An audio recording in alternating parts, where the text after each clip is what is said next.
Thanks for joining us here on Radio Who, What, Why. I'm Jeff Schechtman. The debate over Gina Haspel running the CIA has, like most things, devolved into a partisan political debate. The usual tribes, the usual sides, and the usual arguments.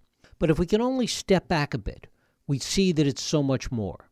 It goes to the heart of who we are as a nation, as a moral society, and whether we can ever again be that shining city on a hill. As the nomination becomes closer to a vote in the Senate, we're going to talk about it today with my guest, John Kiriakou, who was the first member of the intelligence community to expose the CIA's use of torture, and as a result became one of the very few Americans ever prosecuted under the Espionage Act, for which he served 23 months in federal prison. It's my pleasure to welcome John Kiriakou back to this program. John, thanks so much for joining us. Thank you so much for having me. It's a pleasure. With this vote coming up, and little by little it's been leaking out who's voting for, who's voting against, certainly it doesn't seem very positive at this point in terms of stopping this nomination. What is your sense of that, first of all? Yeah, I have to reluctantly agree with you. It breaks my heart to say it, but yeah, I think that Gina Haspel probably has the votes for confirmation, with Democrats like Joe Manchin and of West Virginia and Joe Donnelly of Indiana coming out in support of her, and probably Doug Jones of Alabama. I don't think that there are 4 Republicans to vote no. We know that John McCain, of course, is a no vote, although he's too sick to return to Washington to vote. And Rand Paul is a no vote. There are rumors that Mike Lee of Utah may vote no from the libertarian perspective. But then where does that leave us? Do we have to rely on the likes of Bob Corker, who may vote no just because he hates Donald Trump, or Jeff Flake for the same reason? I heard a rumor today on the Hill, which is just a rumor, but the idea was that Ted Cruz would vote no because his father had been tortured by the Castro regime, and he knows the horrors of torture. I can't imagine that that's going to be the case, but that's how desperate we are for another vote or two. Is there anything that Gina Haspel could have done or said in her hearings that might have redeemed her, that might have made people say, maybe she learned her lesson? Oh, yes, and that's such a good question. That's a question really nobody's asking. She could have said, in response to Senator Heinrichs of New Mexico, Senator, I was wrong. We were caught up in the hysteria after 9/11. We did things that in retrospect were wrong and were regrettable, and I promise you that we will not go down that path again. But she never said any of that. She was defensive, she was evasive, and she never apologized or expressed remorse in any way. I've said in other outlets that Gina could have said no when they asked her to go overseas and head the secret prison. She could have said no when they told her to oversee the torture of Abdurrahim Anashari. She could have said no when Jose Rodriguez told her to destroy the evidence of the torture. But she never said no. She only said yes. I think that is very regrettable. And in this current decision to say what she said before the Senate committee, is it your sense she didn't go further because that's how she feels, or because she made a political and personal ambition decision?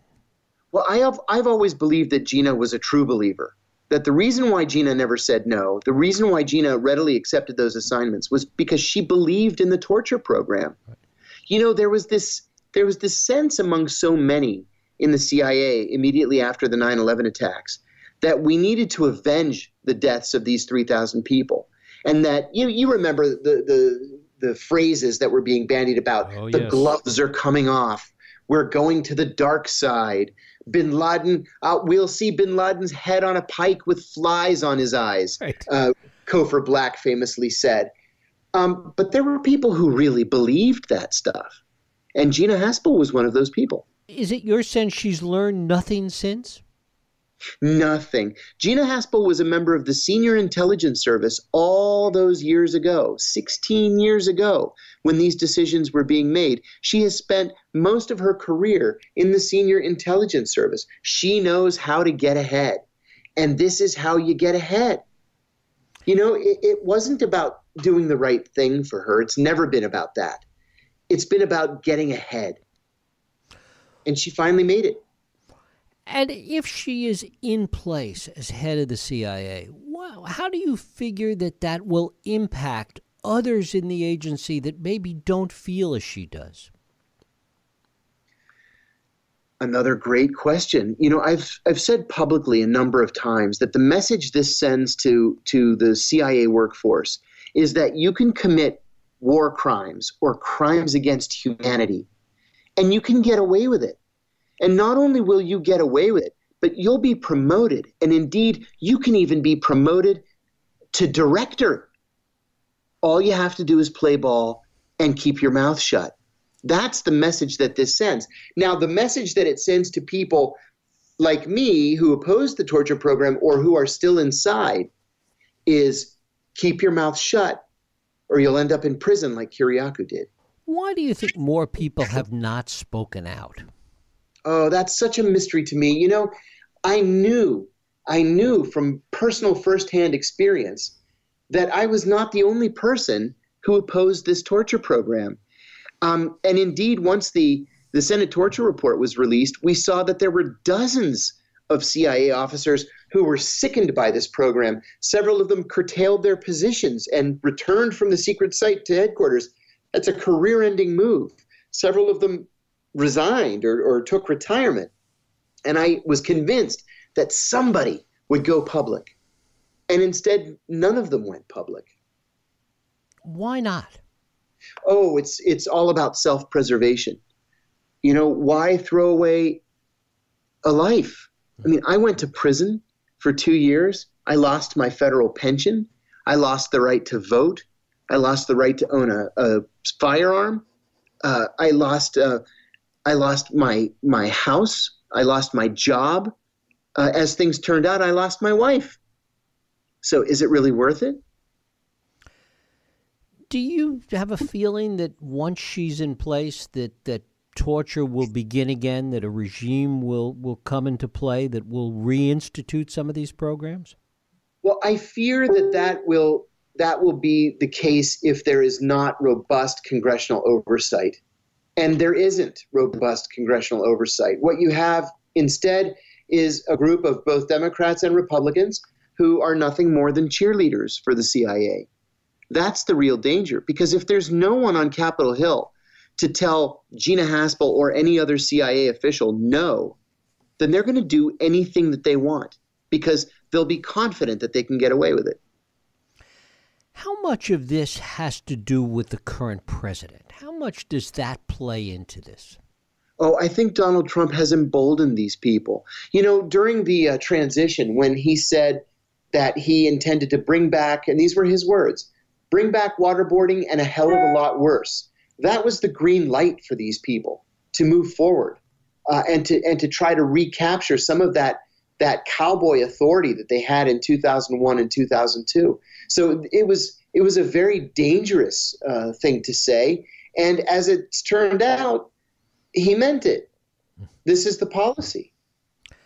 One of the things we haven't heard much about or haven't heard from are former leaders of the CIA. Former directors of the CIA haven't come forward on these issues. That's a very important point. What we have seen is that former leaders of the CIA from the period of the torture program have come forward to endorse her. George Tenet, Jim Pavitt, Mike Morrell, Mike Hayden, all these people who, in my view, became monsters post 9/11. They're all for Gina Haspel. And they're for Gina Haspel because she is a part of their legacy. They are on the record as supporting this program. And they think that if they can tell this lie, that it wasn't torture, over and over and over again, that they can finally convince the American people that it's true, because that's their legacy. When their obituaries are written, they're going to say that they were instrumental in the creation and implementation of the CIA's torture program, but they don't want it to use that word. They want those obituaries to say that they were patriots who did it in the name of protecting the American people. We know that that's not true. So it's up to us to make sure that the American people understand how this thing really played out. There's also the secondary mythology that was very much a part of her hearings and very much a part of what she had to say, which is creating this illusion that this is what the American people wanted at that time. That may be true, but if you're a leader, then you lead. I mean, you're supposed to be the one in the position of authority. You're supposed to be the one who knows right from wrong. And leadership just collapsed all across government, whether it was in the White House or in the Justice Department or on Capitol Hill or at the CIA. It just fell apart. You would have thought that there would be someone in some position of authority to say, wait a minute, this is wrong. We can't do this. Not only is it morally and ethically wrong, but it's also illegal, and we shouldn't be doing it. And nobody ever said that. You know, it's interesting. You talk about all those former leaders and directors of the CIA who were part of this same legacy. In a way, if they had been able to convince her, or if she had on her own said those things that you were talking about before, not only might she have cleared her legacy, but she might have cleared theirs as well. I think that's exactly right. I think that's exactly right, because she would have gotten the job and she would have shown that contrition works. An apology, even if it was a half apology, works. And you know what? In one sentence, she could have rehabilitated all those other CIA leaders, and she didn't. And it doesn't seem there was any pressure on her to do that. No pressure at all. If you watch the Senate Intelligence Committee's hearings, the open hearings, the only tough questions came from 2 or 3 Democrats: Ron Wyden, Kamala Harris, and Heinrichs of New Mexico. It was a love fest on the other side of the aisle. And then you had the likes of Joe Manchin saying how honored he was that Gina Haspel deemed to drop by his office to say hello. It was sickening. Do you think that it's going to make any difference in the short run? Will we see the impact of her being CIA director in the short run? Probably not. I don't think that she can make too terribly much of a difference. I think that what we'll see is a continuation of what these previous very conservative CIA directors have done before her, and I mean across Democratic and Republican administrations. So no, I think that the terrible things that we either think or know that the CIA is doing are going to continue, at least for the next 2.5 years.